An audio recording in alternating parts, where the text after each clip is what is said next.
History graduation के course में आपके पेपर BHIC 133 इसका ताल्लुक 1206 ईस्वी से 1707 ईस्वी तक हिंदुस्तान की तारीख से है।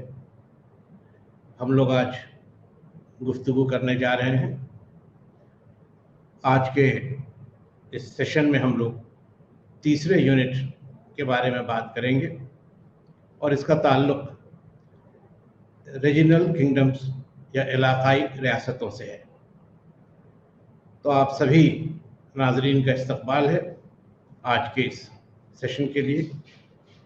और इस सेशन का एक ख़ास इम्पॉर्टेंस है, इसकी एक ख़ास अहमियत है हिंदुस्तान की तारीख़ में, और ये तकरीबन 2 सदियों के अरसे पर फैला हुआ है। अहमियत इसलिए है कि दिल्ली पर तुर्कों की हुकूमत कायम होने के बाद जो एक नया निज़ाम हिंदुस्तान में उभरा और जिसने एक ख़ास मकाम भी हासिल किया अपने उरूज का, उस निज़ाम में 14वीं सदी के बिल्कुल आखिर में ज़वाल आ गया। तैमूर का हमला हुआ और तुगलक सल्तनत बिखर गई। तो एक दौर अहद वस्ता की तारीख का पूरा हो गया। दूसरा दौर शुरू होता है। ये वही दौर है जिस पर आज हम लोग गुफ्तगू करेंगे। और इस दौर का जो एक अपना इम्पोर्टेंस है या जो अहमियत है, उसका आपको अंदाज़ा होगा जैसे जैसे हम लोग इन मौज़ूआत पर गुफ्तगू करेंगे। लेकिन अभी आपको हम सिर्फ ये बता दें कि ये सियासी निज़ाम में कुछ ऐसा दौर था जब पुरानी चीज़ें बदल रही थी, नई चीज़ें उभर रही थी। यानी एक अहम ट्रांजिशन या अहम तब्दीली वाक़ हो रही थी सियासी निज़ाम में। और दूसरी तरफ जो तहज़ीबी ज़िंदगी है, उसमें जो बुनियादें पहले रखी जा चुकी थी, जो एक मखलूत तहज़ीब का आगाज़ हो गया था, एक सिनर्जेटिक कल्चर का आगाज़ हो गया था, वो इस दौर में और भी मुस्तहकम होता है। उसमें और भी नए डिमेंशंस और भी नई सिमतें उसमें जुड़ जाती हैं। तो सियासी तौर पर भी और तहज़ीबी तौर पर भी ये एक अहम दौर था और ये करीब 200 बरसों तक हिंदुस्तान की तारीख में बना रहा। माफ़ कीजिएगा। पहले हम लोग ये गौर करें कि इस ज़माने का सियासी निज़ाम क्या था, जो पॉलिटिकल ऑर्डर था वो क्या था। तो ये सियासी निज़ाम डिसेंट्रलाइज्ड सूरत रखता था। इसमें मरकज़ियत नहीं थी बल्कि इलाकाइयत थी। मुख्तलिफ इलाक़ों में कुछ बड़ी कुछ छोटी सल्तनतें कायम हो गई थीं और इनमें भी कुछ अलग अलग दर्जे हैं। जैसे आपको हम अगर कहें तो कुछ सल्तनतें ऐसी थीं जो तुगलक सल्तनत से टूटकर अलग हुई थी। अब इनमें गुजरात है, मालवा है, बंगाल है, खानदेश है, सिंध है, और फिर आप अगर जनूबी हिंदुस्तान में देखें तो बहमनी सल्तनत है और विजयनगर राज्य है। ये वो इलाके हैं जो कभी तुगलक सल्तनत का हिस्सा रहे थे लेकिन बाद में उससे जुदा हो गए और इनकी अपनी एक अलग सियासी हैसियत बन गई। दूसरी तरफ ऐसे भी कुछ इलाके हैं जो तुगलक सल्तनत का हिस्सा नहीं रहे थे, जो पहले भी अपनी एक आज़ाद पहचान बनाए हुए थे और इस दौर में भी उनकी एक आज़ाद हैसियत बनी रही। जैसे इसमें आप देखेंगे तो उड़ीसा या जाजनगर की सल्तनत है, कामरूप है, कश्मीर है। ये ऐसे इलाके हैं जिन पर तुगलक हुक्मरानों ने कभी हुकूमत नहीं की थी। उनके दौर में भी आज़ाद थे और जब सल्तनत बिखर गई तो भी आज़ाद ही रहे। और बाकी जो नाम हमने आपके सामने अभी रखे, मसलन जौनपुर है, बंगाल है, मालवा है, गुजरात है, खानदेश है, सिंध है, ये वो इलाके हैं जो कभी तुगलक सल्तनत का हिस्सा थे और जनूबी हिंद में विजयनगर और बहमनी सल्तनत भी इसी जुमरे में आते हैं, स्प्लिंटर्स थे तुगलक एम्पायर के। दूसरी बात आप ये देखिएगा कि इनमें हर एक हुकूमत जो थी या हर एक सल्तनत जो थी वो अपने इलाके की सियासत में या अपने इलाके के जो सियासी वाक़यात थे उसमें उसकी मरकज़ी अहमियत रही। तब ये दोनों अल्फाज हम आपके सामने वाज़े कर दें, हम ये कह रहे हैं कि ये दौर जो है इलाकाई सल्तनतों का दौर है और इसमें कोई मरकज़ी इक़्तिदार नहीं है। फिर हम आपसे ये भी कह रहे हैं कि कुछ इलाके या कुछ इलाकाई रियासतें ऐसी हैं जिनकी हैसियत मरकज़ी है, तो इसको थोड़ा वाज़ह करने की ज़रूरत है। ये दोनों अल्फाज जो आ रहे हैं और आपस में एक तरह से कॉन्ट्राडिक्टरी नज़र आ रहे हैं, उनको समझने की ज़रूरत है। पहले जब हम मरकज़ की बात करते हैं तो मरकज़ से हमारी मुराद ये है कि कोई ऐसी बड़ी सल्तनत जो हिंदुस्तान के एक बड़े हिस्से में फैली हो और जिसका जो कैपिटल है, जो दारुल हुकूमत है, वो किसी एक शहर या किसी एक जगह पर हो और वहाँ से तमाम इलाकों पर हुकूमत चलाई जाए। तो ये एक मरकज़ी सल्तनत है, यानी सल्तनत है, वसी इलाके में है, लेकिन उसका जो इक़्तिदार का सरचश्मा है, जो पावर सेंटर है, वो एक जगह पर है, एक जगह पर मरकूज़ है। ये सूरत हाल तुगलक सल्तनत की थी। अब जब ये सल्तनत बिखर गई तो फिर हमने आपसे कहा कि इलाकाई हुकूमतें कायम हो गई, अलग अलग इलाकों में हुकूमतें कायम होने लगी, सल्तनतें कायम होने लगी। अब ये जो अलग अलग हुकूमतें बनी, इन सब की नौयत इलाकाई सल्तनतों की है। इस माने कर कि ये एक बहुत बड़े हिस्से पर हिंदुस्तान के नहीं फैली हैं, बल्कि हिंदुस्तान के कुछ छोटे छोटे इलाकों में, कुछ छोटे छोटे रीजन्स में ये फैली हुई है। तो ये एक वसी सल्तनत की शक्ल में नहीं है, एक महदूद सल्तनत की शक्ल में है। और ये जो हद है इस सल्तनत की, इस महदूद सल्तनत की, वो किसी एक इलाके में है। वो मगरबी हिंदुस्तान हो सकता है, जनूबी हिंदुस्तान हो सकता है, या कोई हिस्सा हो सकता है, शुमाल मगरबी हो सकता है। सॉरी। तो ये अपने आप में इलाकाई रियासतें हो गई। अब एक इलाके में एक से ज़्यादा रियासतें हो सकती हैं। जैसे मान लीजिए हम मशरक़ी हिंदुस्तान की बात करें, ईस्टर्न इंडिया की बात करें, तो यहाँ जौनपुर की सल्तनत है, बंगाल की सल्तनत है, कामरूप का राज है, जाजनगर का राज है। तो 4 ऐसी सल्तनतें हैं जो इस इलाके में हैं, शुमाली हिंदुस्तान के इलाके में। आप अगर मशरक़ी हिंदुस्तान के इलाके में, आप अगर शुमाली हिंदुस्तान को देखें तो दिल्ली सल्तनत है, कश्मीर है। अगर आप मगरबी हिंदुस्तान को देखें तो सिंध है, गुजरात है। अगर आप वस्ती हिंदुस्तान को देखें, सेंट्रल इंडिया को देखें, तो मालवा है, खानदेश है, बहुत सारे राजपूत रियासतें हैं, राजपूताना का पूरा इलाका है। आप जनूबी हिंद की तरफ तवज्जो दें तो फिर हमने आपसे कहा विजयनगर है, बीजापुर है, बीदर है, बरार है, और भी कई सल्तनतें हैं। बुनियादी तौर पर विजयनगर था और बहमनी सल्तनत थी।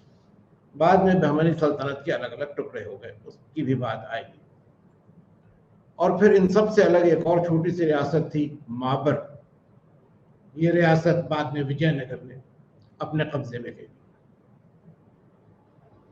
तो आपने शायद ये गौर किया हो कि हिंदुस्तान के मुख्तलिफ हिस्सों में, शुमाल में, मगरिब में, वस्ती हिंदुस्तान में, जनूब में, मशरक़ी हिंदुस्तान में, कम अज़ कम इन 5 बड़े इलाकों में छोटे बड़ी सल्तनतें या छोटे बड़े राज इस ज़माने में कायम हो गए थे। इसीलिए हमने आपसे कहा कि इलाकाई सल्तनतों का ज़माना है।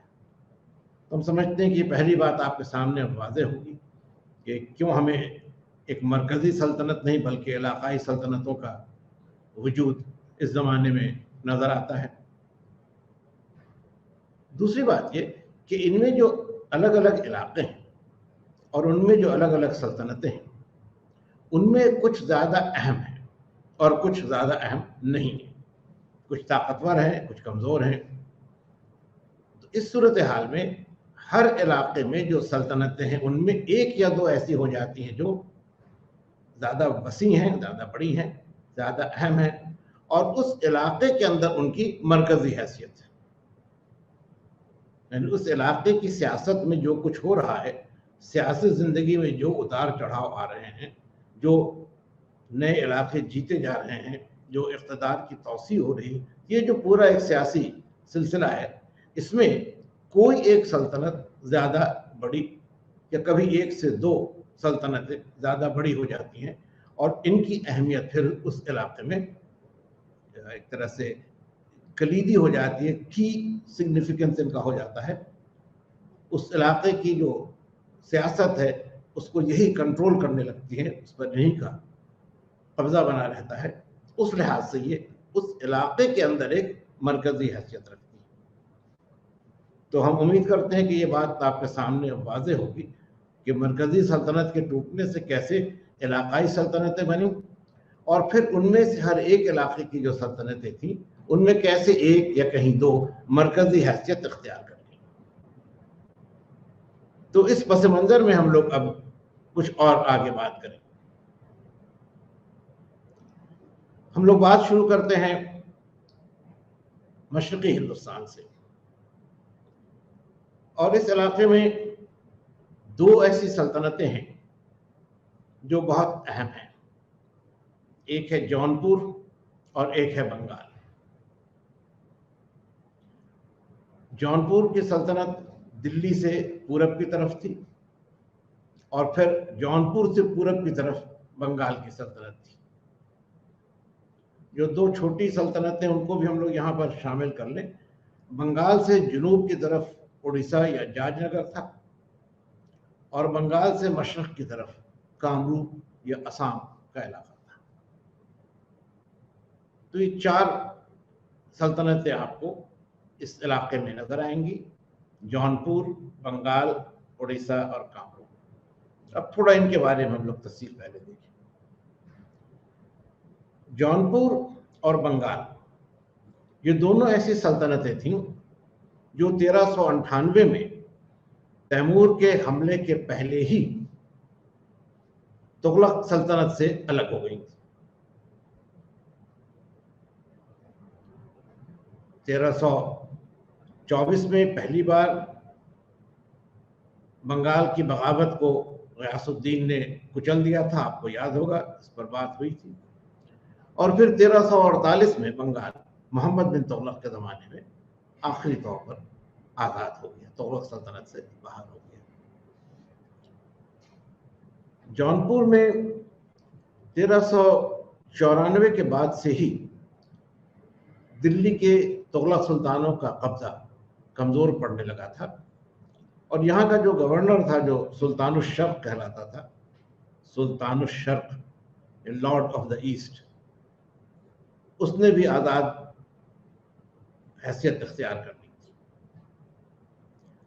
जौनपुर और बंगाल यही दोनों रियासतें मशरक़ी हिंदुस्तान की सियासत का मरकज़ बनी रही।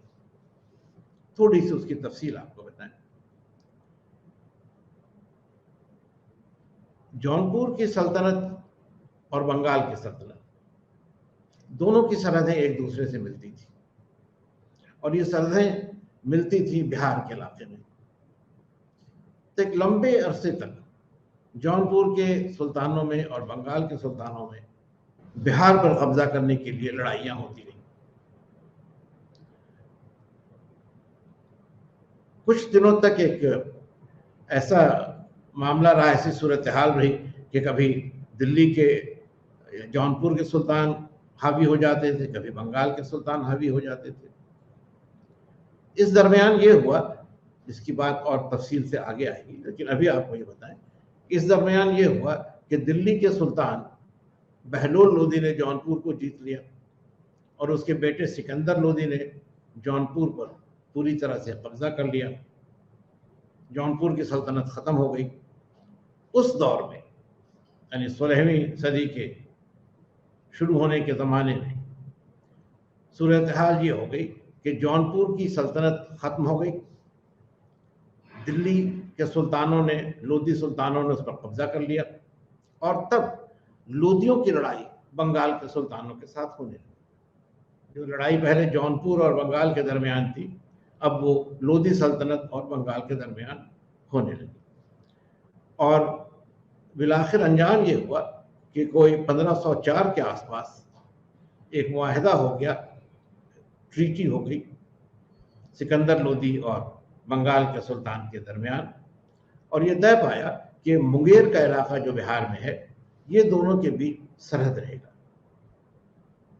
और गंगा के शुमाल में, उत्तर में जो इलाका था उस पर बंगाल का असर रहा और जो जनूब का इलाका था, दक्षिण का इलाका था, उसमें लोदी अफगानों का असर बना रहा।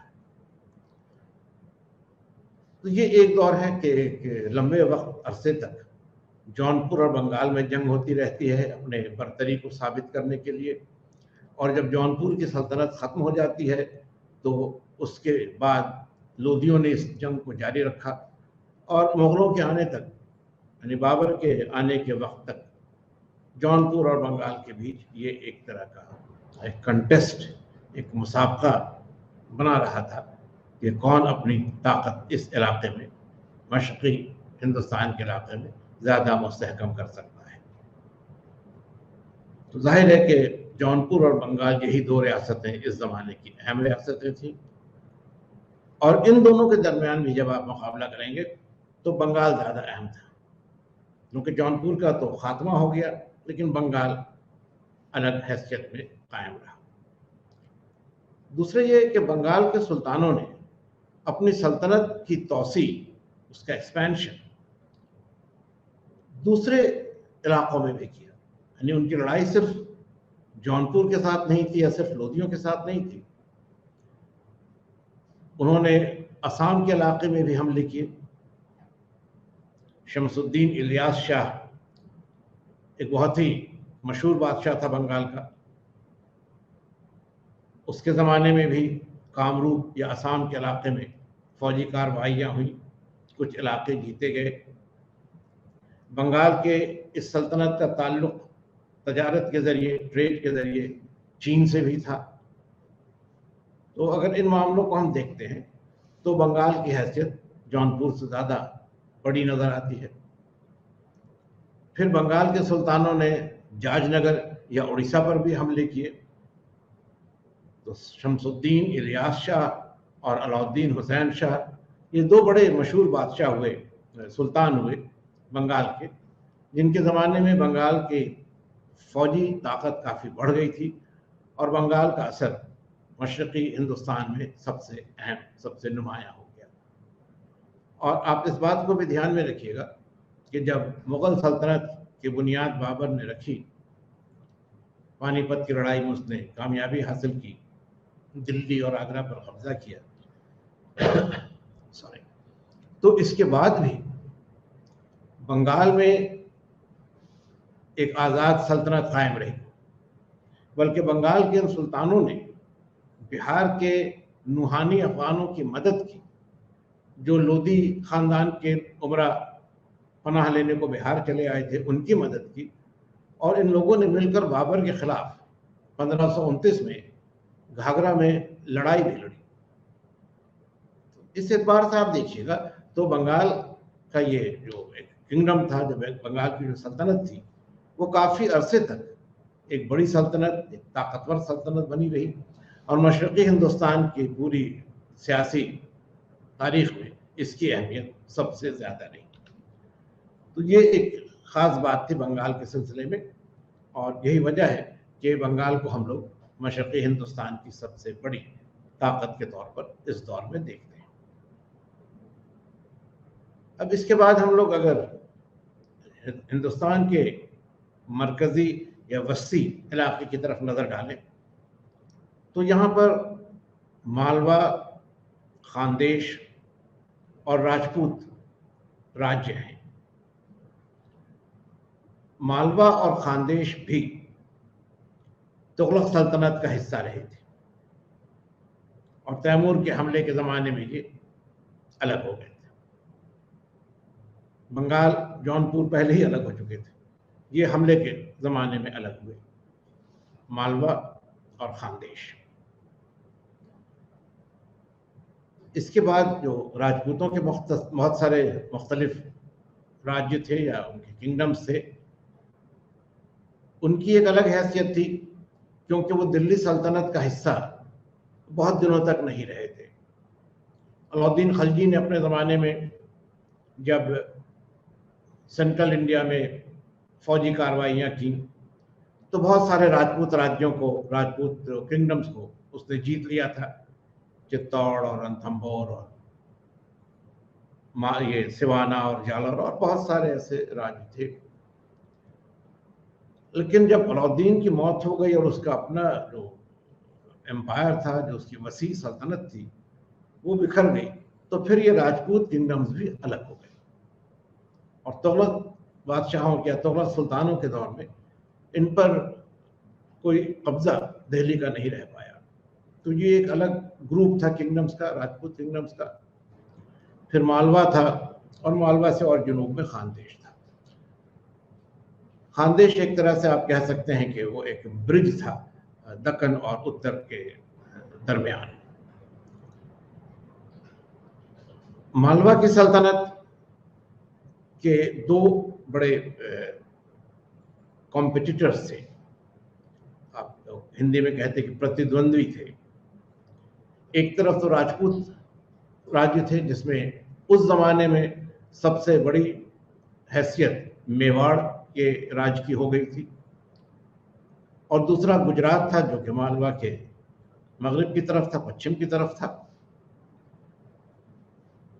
तो पश्चिम से गुजरात, उत्तर से मेवाड़ और फिर दक्षिण से खानदेश, इन तीनों के साथ मालवा की सरहद मिलती थी और इसलिए ये तीनों ही ताकतें मालवा पर अपनी बर्तरी कायम करने के लिए कोशिश करती रही थी। और जिस वक्त मुगलों ने हिंदुस्तान में अपना कदम रखा तो उस वक्त मालवा गुजरात का हिस्सा बन चुका था। तो बहुत ज़्यादा अरसे तक मालवा एक आज़ाद रियासत के तौर पर कायम नहीं रह सका। अपने पड़ोसियों के साथ बराबर इसकी लड़ाई रही, लड़ाई में ये कमज़ोर पड़ा और इस कमज़ोरी के नतीजे में ये गुजरात के ज़रिए जीत लिया गया, गुजरात ने इस पर फतह हासिल कर ली।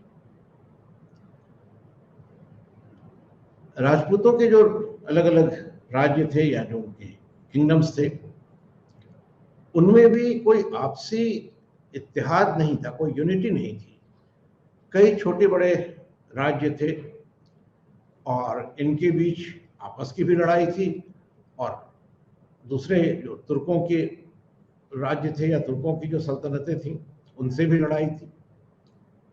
हमने पहले ही आपसे कहा कि सबसे ज़्यादा मजबूत हैसियत मेवाड़ की थी।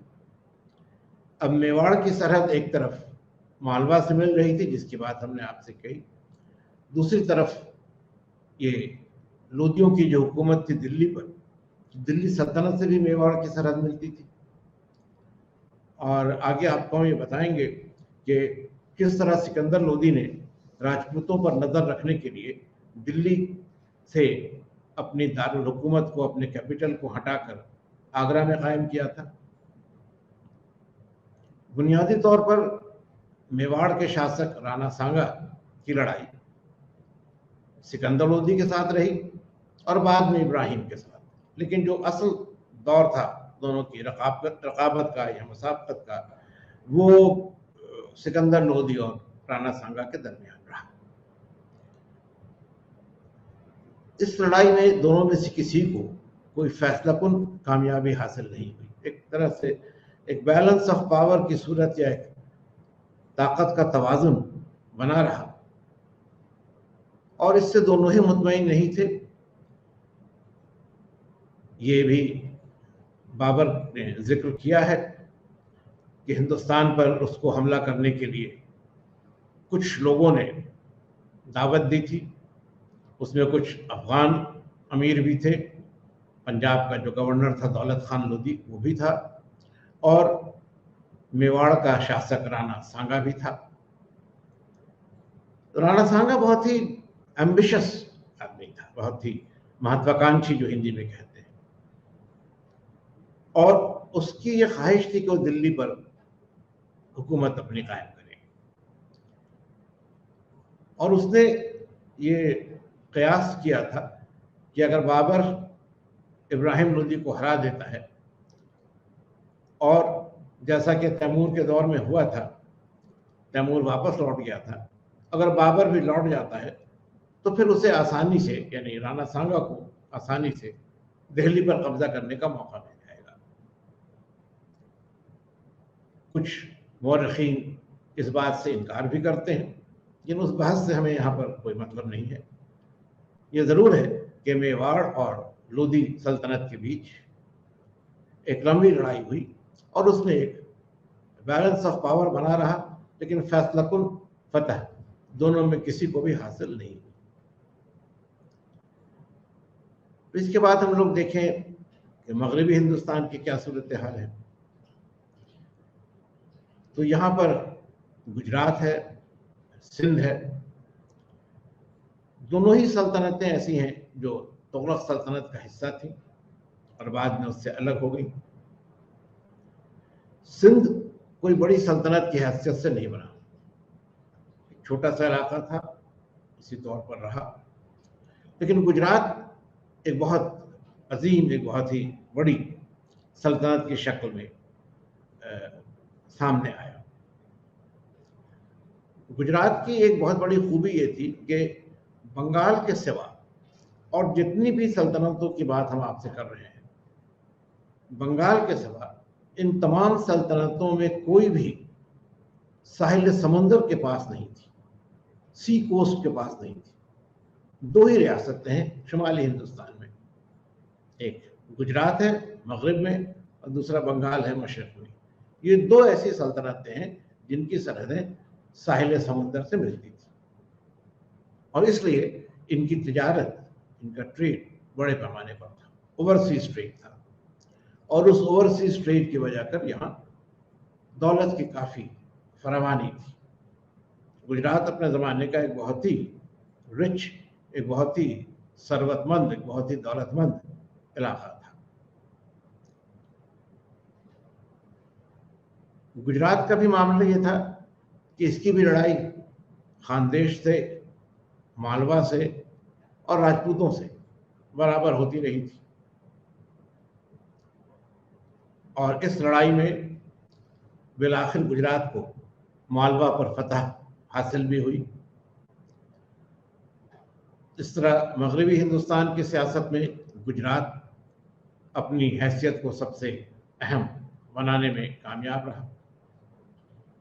अब अगर एक बार फिर हम लोग ओवरऑल व्यू लें तो मशरक़ में बंगाल, मगरिब में गुजरात, वस्त हिंदुस्तान में मेवाड़ राजपूतों की क़यादत के तौर पर, ये तीन ऐसी सल्तनतें हैं। और फिर एक जौनपुर और बाद में लोधी सल्तनत, जो कि एक मरकज़ी हैसियत रखती हैं। बाकी जो सल्तनतें हैं उनकी कोई बड़ी ऐसी अहमियत या कोई ऐसी ख़ास उनकी हैसियत नहीं है, और आमतौर पर वो अपने ज़्यादा ताकतवर पड़ोसियों के हमले का ही शिकार बनी रही। ये एक सिनेरियो है जो आपके सामने हमने रखा, और इसका ताल्लुक शुमाली हिंदुस्तान से था।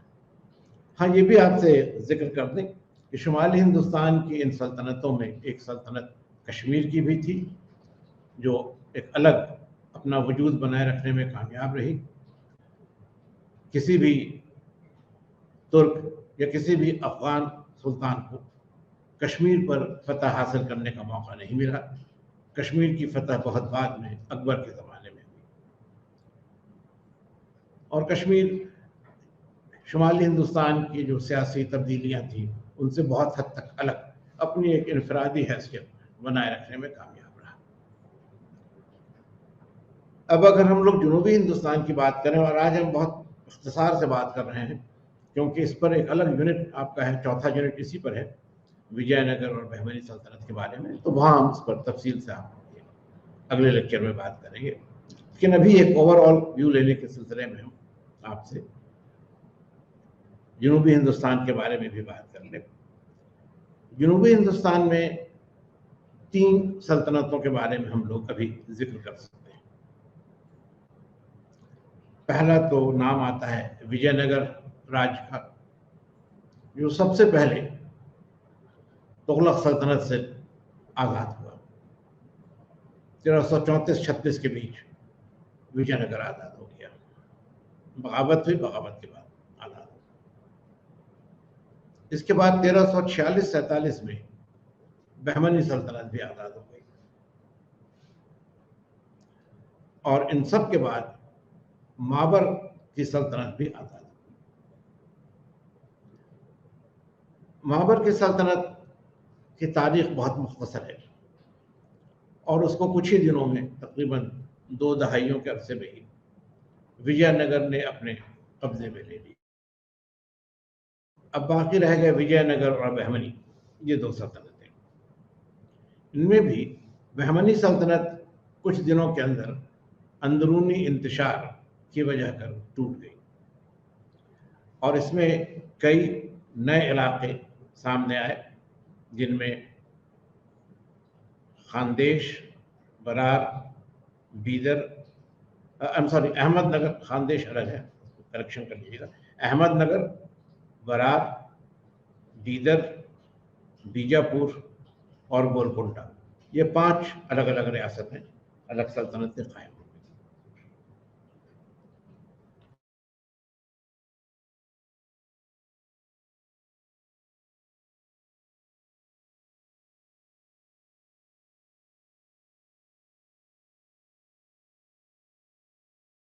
बनाए रखने में कामयाब रहा। इस दौरान बहमनियों से कई लड़ाइयाँ विजयनगर के राजाओं ने लड़ी।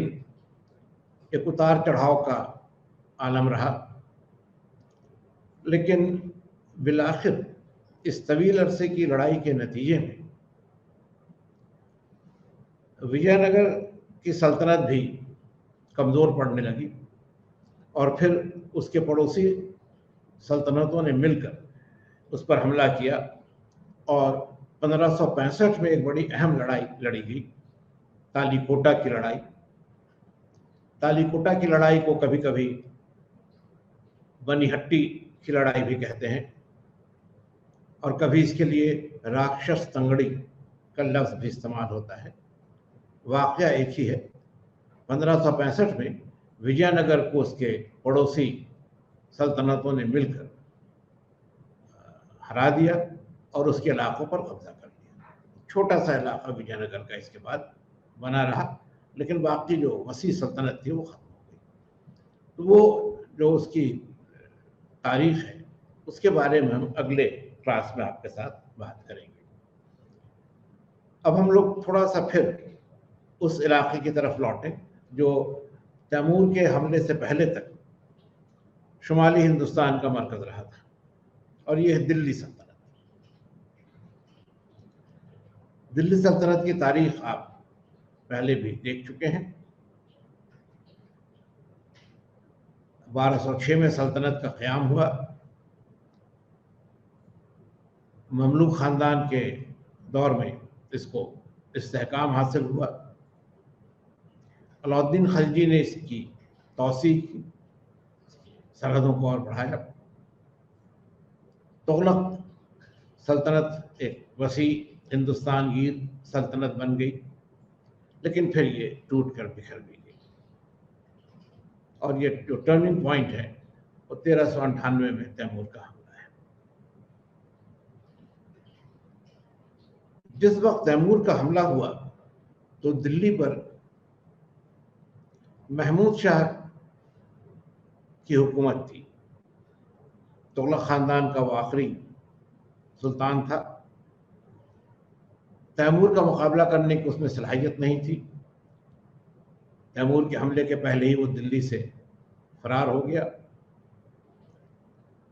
और तैमूर ने दिल्ली तक का इलाका अपने कब्जे में कर लिया। पंजाब को अपनी हुकूमत का हिस्सा बना लिया तैमूर ने, और यहाँ उसने अपना एक गवर्नर या अपना एक सूबेदार बहाल कर दिया। इसका नाम था खिज़र खान।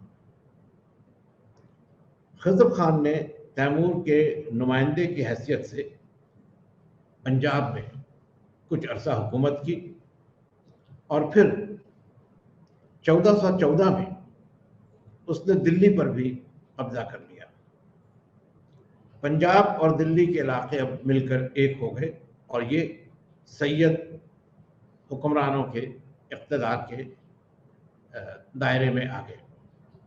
खिज़र खान से जिस शाही ख़ानदान का आगाज़ होता है उसे सैयद ख़ानदान का नाम दिया जाता है, क्योंकि ऐसा माना जाता है कि खिज़र खान की जो परवरिश की थी वो किसी सैयद ने की थी, उसको गोद लिया था, अडॉप्ट कर लिया था। बहरहाल इस पर भी बहस है कि ये नाम कहाँ तक सही है, लेकिन अभी तक इसका इस्तेमाल हम लोग तारीख़ की किताबों में करते रहे हैं। उसी नाम से आपके आगे भी बात कर रहे हैं कि सैयद ख़ानदान की हुकूमत 1414 में कायम हुई और 1451 तक इन सुल्तानों की हुकूमत दिल्ली और पंजाब पर रही। ये कमज़ोर हुक्मरान थे। इनके ज़माने में सल्तनत की कोई और तौसी नहीं हुई, कोई नए इलाके नहीं जीते जा सके, और इन्हीं के दरमियान एक बहुत ही बासलाहियत अमीर था जिसका नाम था बहलोल लोधी। वो अफ़गानों के लोधी कबीले से उसका ताल्लुक़ था और मुबारक शाह जो सैयद सुल्तान था उसके दौर में बहलोल की ताकत में इजाफा हुआ और फिर 1451 में उसने खुद को सुल्तान करार दिया और यहीं से लोधी ख़ानदान या लोधी डायनेस्टी की तारीख शुरू होती है।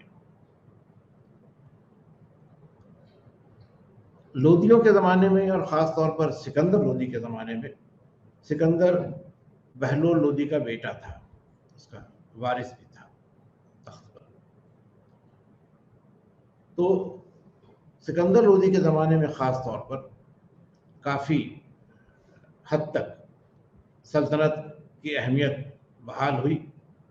आपसे हमने भी कहा था कि उसने जौनपुर पर कब्जा कर लिया, उसने बिहार तक अपनी सल्तनत की तौसीह की, उसने राजपूतों के साथ भी एक कंटेस्ट जारी रखा। आगरा को उसने इसीलिए अपना नया दारुल हुकूमत भी बनाया, कैपिटल भी बनाया। कुछ इंतज़ामी इस्लाहात भी उसके ज़माने में हुए हैं, वो भी उसकी हुकूमत का एक अहम पहलू है। लेकिन सिकंदर के बाद उसके बेटे में इब्राहिम लोदी में वैसी सलाहियतें नहीं थीं और इब्राहिम लोदी के ज़माने में ही, जैसा कि आप सभी जानते हैं, 1526 में बाबर का हमला हुआ और पानीपत की लड़ाई में बाबर ने कामयाबी हासिल की और मुगलिया सल्तनत की बुनियाद हिंदुस्तान में पड़ी। तो जो दूसरा दौर था, पहला दौर दिल्ली सल्तनत का, दूसरा दौर इलाकाई सल्तनतों का, ये 1526 में ख़त्म हो गया। इसके बाद मुग़लों की तारीख़ शुरू होती है हिंदुस्तान में, उस पर हम लोग बाद में गुफ्तगू करेंगे। तो अभी तक हमने आपके साथ जो बात की वो एक सियासी मंजरनामा जो रहा, पॉलिटिकल ओवरव्यू जो रहा उस ज़माने का, उसकी बात आपके साथ की। दो और बातें हैं जिनका जिक्र यहाँ पर अब ज़रूरी हो जाता है। एक तो ये कि इस दौर में क्या फीचर्स हैं, क्या खुसूसियतें हैं इस दौर की, और इस पर गौर करने के पहले हमें थोड़ा सा दिल्ली सल्तनत के जानिब भी, दौलत सल्तनत के पहले के दौर तक भी नज़र डालनी होगी, क्योंकि बहुत सारे अदारे और बहुत सारे जो उसूल थे हुकूमत के, वो दिल्ली सल्तनत के ज़माने में ही वज़ा हुए थे और वो इस ज़माने में भी बने रहे।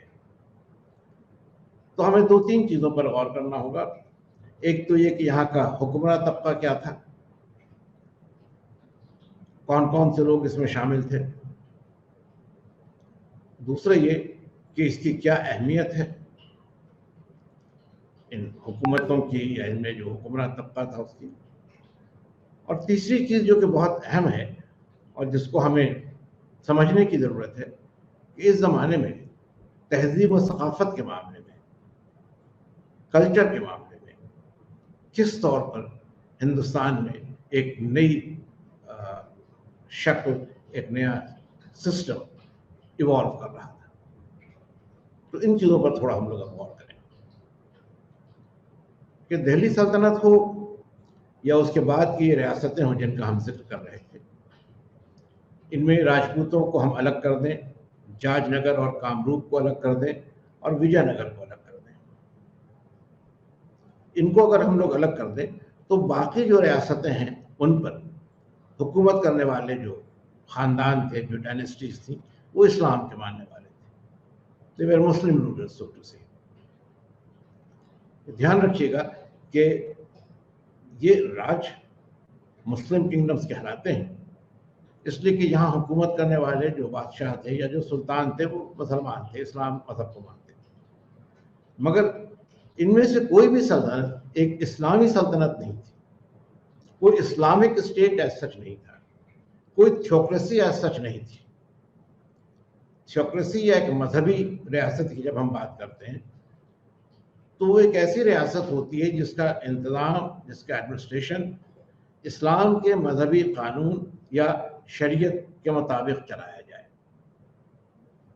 तो दिलचस्प बात यह है कि हिंदुस्तान में जो भी छोटी बड़ी रियासतें या सल्तनतें रहीं जहाँ हुक्मरान मुसलमान थे, उनमें कहीं भी शरअ के मुताबिक हुकूमत नहीं की जाती थी।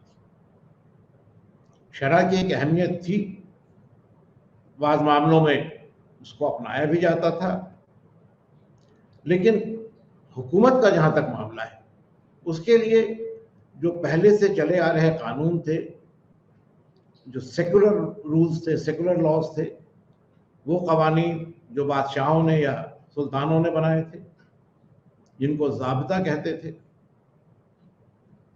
तो शरीयत नहीं बल्कि ज़ाब्ता या ज़वाबित, सिंगल फॉर्म है ज़ाब्ता, प्लूरल फॉर्म है ज़वाबित। तो हुकूमत ज़वाबित के तहत या ज़ाब्ता के तहत चलाई जाती थी, शरीयत के तहत नहीं। तो बस दिल्ली सल्तनत हो, उस पर हुकूमत करने वाले मुख्तलिफ ख़ानदान हों, या ये जो नई इलाकाई सल्तनतें कायम हुई, कहीं भी आप देखिएगा कि शरीयत के मुताबिक हुकूमत नहीं चलाई गई। इसलिए में कोई भी रियासत एक थियोक्रेसी नहीं थी, मजहबी रियासत नहीं थी, कोई कोट अनकोट इस्लामिक स्टेट नहीं थी। ये बात वाज़ेह है।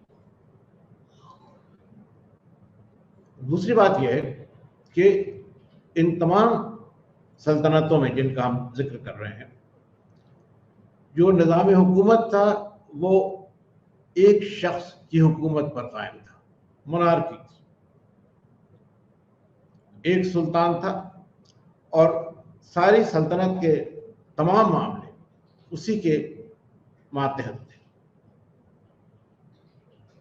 सुल्तान के बारे में भी आपने पढ़ा होगा कि इस लफ्ज़ का ओरिजिन ये है कि सुल्त, SULT, सुल्त कहते हैं अथॉरिटी को, पावर, इख्तिदार, और जिसके हाथ में ये सुल्त या अथॉरिटी होती है वो सुल्तान कहलाता है। और सुल्तान जिस इलाके पर हुकूमत करता है वो उसकी सल्तनत कहलाता है।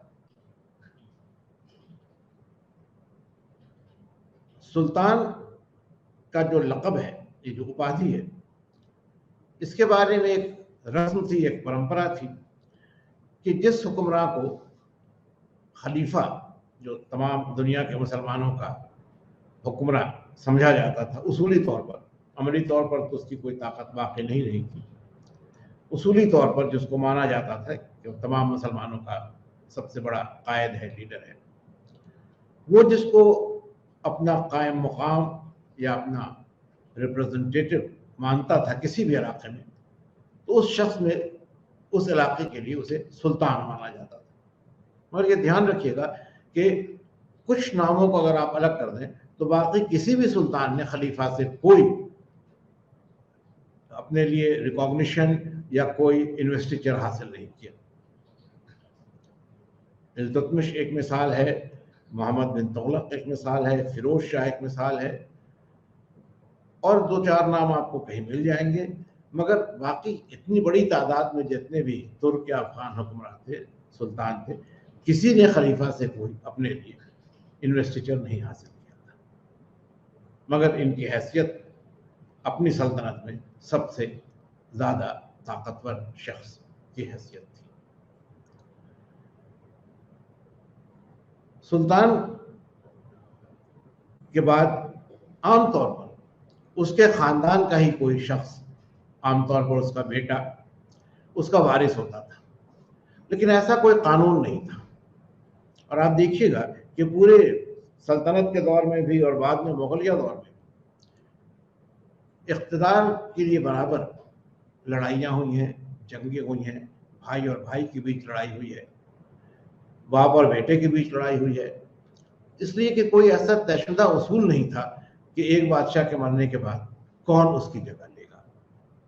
तो हर एम्बिशियस आदमी, कभी खानदान के बाहर भी जो अमीर थे, जो नोबल्स थे, वो भी इसमें हिस्सा लेते थे। सल्तनत के इब्तदाई दौर में कई ऐसी मिसालें हैं जहाँ जो ताकतवर अमीर थे, नोबल्स थे, उन्होंने तख्त पर कब्जा कर लिया और सुल्तान बन गए। उस लिहाज से जो नोबिलिटी थी, जो उमरा का तबका था, वो भी बहुत अहम था। और उसकी मदद के बगैर, उसकी हिमायत के बगैर सुल्तान बज़ाते खुद पूरी सल्तनत का निज़ाम नहीं संभाल सकता था। अब यहाँ भी एक तवाज़ुन बनाए रखना ज़रूरी था। कभी ऐसा होता था कि सुल्तान बहुत ताकतवर होता था, सारे अमीर उसके आगे सर झुकाए रहते थे, जैसे बलबन है, अलाउद्दीन है। कभी ऐसा होता था कि सुल्तान की मुखालफत अमीर करते थे, बगावतें होती रहती थी, जैसे मोहम्मद बिन तुगलक है। कभी ऐसा होता था कि बादशाह या सुल्तान इतना कमज़ोर होता था कि अमीरों की शर्तों को मान लेता था, जैसे फिरोज शाह है। तो बहुत सारी मिसालें हैं। लेकिन सुल्तान और उसके उमरा, और उमरा में जाहिर है कि जो फौज के लोग थे, कमांडर्स थे, वो भी शामिल थे, यही रूलिंग एलिट या हुक्मरान तबके के तौर पर थे। इसके बाद एक तबका और आता था जो जमींदारों का था, अरिस्टोक्रेसी, लैंडेड अरिस्टोक्रेसी, यानी वो तबका जिसके पास जमीनें थी। ये जमीनें या तो इख्ता के तौर पर दी जाती थी या ये मौरूसी जमीनें थी। ये जो जमींदारों का तबका था, चाहे वो बड़े इक़्तिदार हों या वो दरमियानी जमींदार हों, इंटरमीडियरीज हों, इनकी अहमियत इसलिए थी कि जो आम लोग थे, जो किसान थे, जिनसे स्टेट को टैक्स या महसूल लेने की ज़रूरत थी, उनसे इन जमींदारों का बराह रास्त ताल्लुक था, डायरेक्ट रिलेशन था। और इनके ज़रिए ही आप जो अवाम थे, जो किसान थे, उन पर अपना कब्जा बनाए रख सकते थे और उनसे महसूल हासिल कर सकते थे। और जाहिर है कि महसूल या टैक्स अगर नहीं मिलता था तो कोई भी सल्तनत कायम नहीं रह सकती थी। तो king, nobles and land owning aristocracy, सुल्तान, उमरा और जमींदार तबका, यही तीन ऐसे एलिमेंट से ये एक तस्लीह आप कह सकते हैं, ट्रायंगल है, जो पावर का जो स्ट्रक्चर था, जो निज़ाम था इक़्तिदार का, उसमें बुनियादी अहमियत रखता था। अब यही सूरत हाल इन इलाकाई सल्तनतों में भी बनी रही। एक नई बात ज़रूर आई, और वो नई बात ये आई कि पहले ये होता था कि मरकज़ में एक सुल्तान था और उसके मातहत बहुत सारे उमरा थे अलग अलग इलाकों में, और ये ज़्यादातर तुर्क थे शुरू के दौर में, ताजिक भी थे, बाद के दौर में अफगान भी शामिल हो गए, कुछ कम तादाद में अरब और हबशी भी थे। तो इनके ज़रिए हुकूमत का निज़ाम चलाया जाता था। बाद में ये हुआ कि जब सल्तनत टूट गई और ये नई इलाकाई सल्तनतें कायम हो गई, तो इनमें तो तुर्क और अफगान आपस में ही लड़ रहे थे, या अफगान आपस में ही लड़ रहे थे। जिन इलाकाई सल्तनतों का नाम हमने आपके सामने लिया, उनमें अक्सर अफगानों के इक़्तिदार में थी, मगर इनमें लड़ाई थी। गुजरात और मालवा में लड़ाई थी, मालवा और खानदेश में लड़ाई थी, जौनपुर और बंगाल में लड़ाई थी। तो वो जो एक लेवल था तुर्क या अफगान हुक्मरानों का, अब उसमें एक कंटेस्ट शुरू हो चुका था। इसलिए अपनी ताकत को मजबूत बनाने के लिए उन्हें जरूरत थी कि उनके बाद के दर्जे के जो लैंड ओनिंग एलिट हैं, जो जमीन पर कब्जा रखने वाले बाअसर लोग हैं, उनसे अपने ताल्लुकात अच्छे बनाए रखें।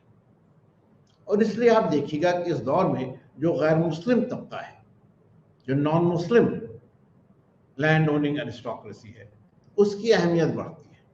इन तमाम इलाकाई सल्तनतों में आप ये देखेंगे कि जो हुक्मरान है उसके मजहब के न मानने वाले लोग भी उसके पावर स्ट्रक्चर में शामिल हैं। यहाँ तक कि विजयनगर में भी आप देखेंगे, हम बात इस पर करेंगे, कि वहां भी फौज में एक बड़ी अहम हैसियत मुसलमानों की थी। मुसलमान ताजिरों को बहुत ज्यादा सहूलतें दी गई। उसी तरह बंगाल में, गुजरात में, जौनपुर में बहुत सारे गैर मुस्लिम थे जो बड़े अहम मकाम पर बहुत अहम मकाम रखते थे। They were placed in a very important position.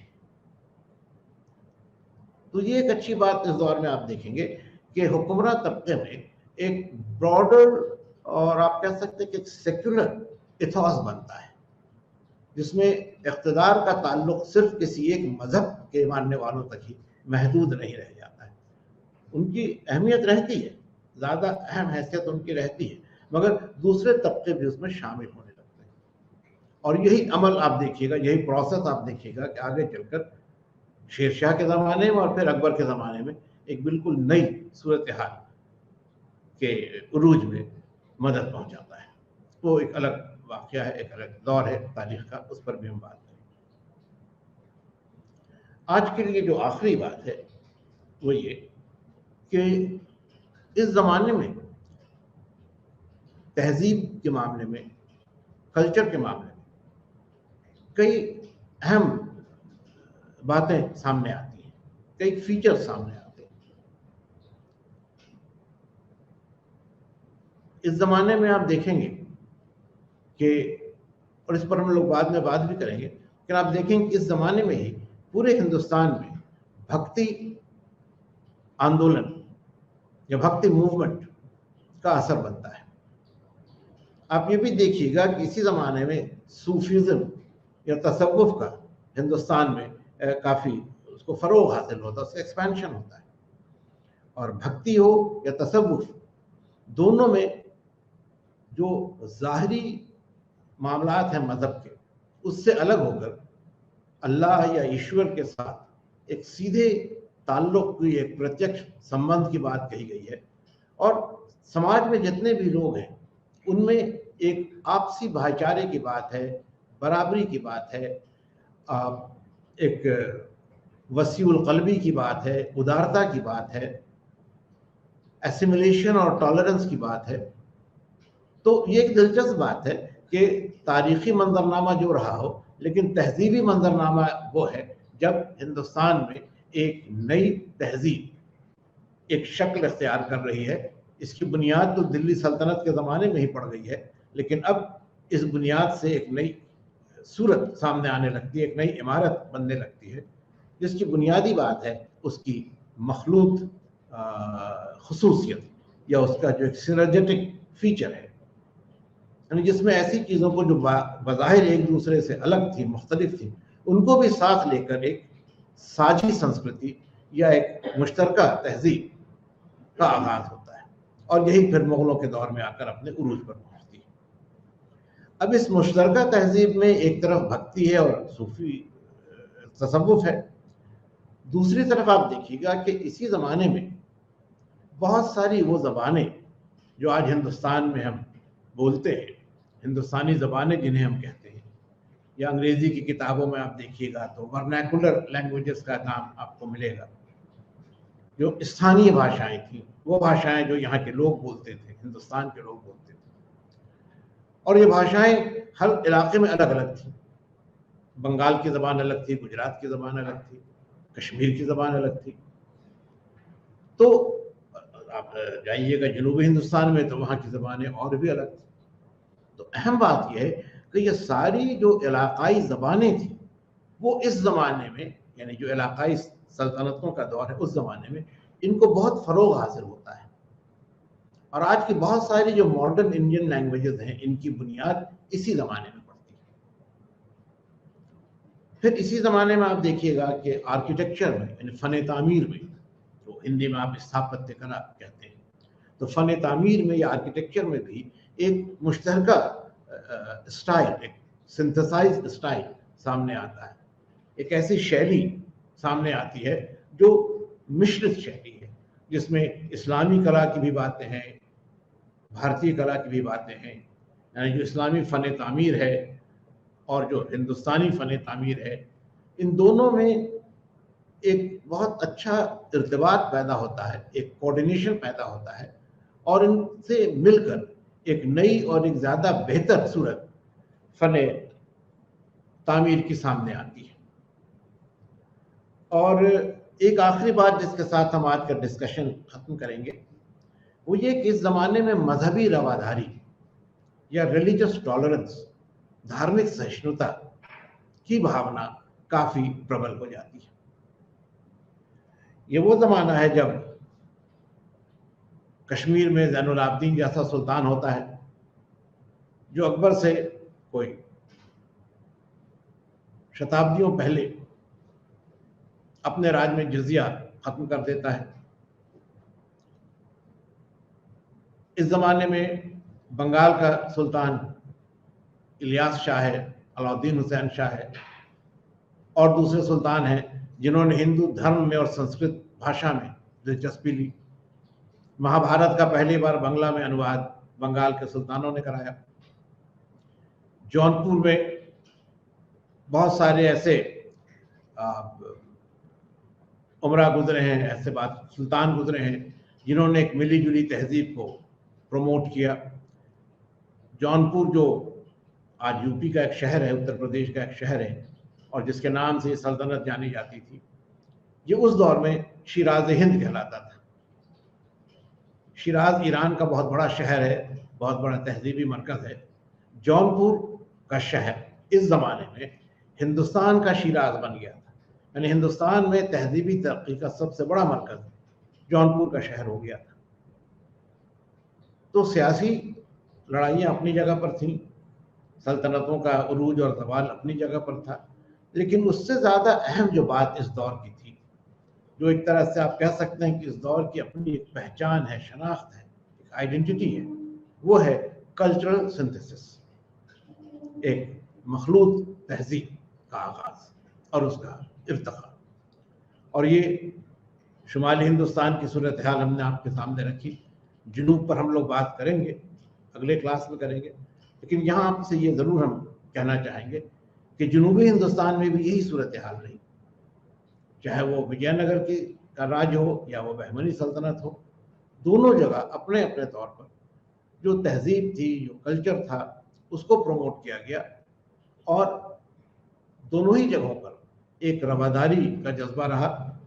Bahmani सल्तनत में भी जो वहाँ के मकामी आप कहिए कि गैर मुस्लिम उमरा थे, उनकी अहमियत रही, और बहमनी राज में हमने भी आपसे कहा कि ऐसे नमूने हैं, ऐसी मिसालें हैं कि हिंदुओं को पैट्रनाइज किया गया, और उसी तरह विजयनगर में ऐसी मिसालें हैं कि मुसलमानों को फौज में रखा गया, तिजारत में रखा गया। तो ये एक साझा या साझी संस्कृति इस दौर में सारे हिंदुस्तान में बनी गई। अगले क्लास में हम लोग इस पर और बात करेंगे। आज के लिए इतना ही। आप सबका बहुत शुक्रिया।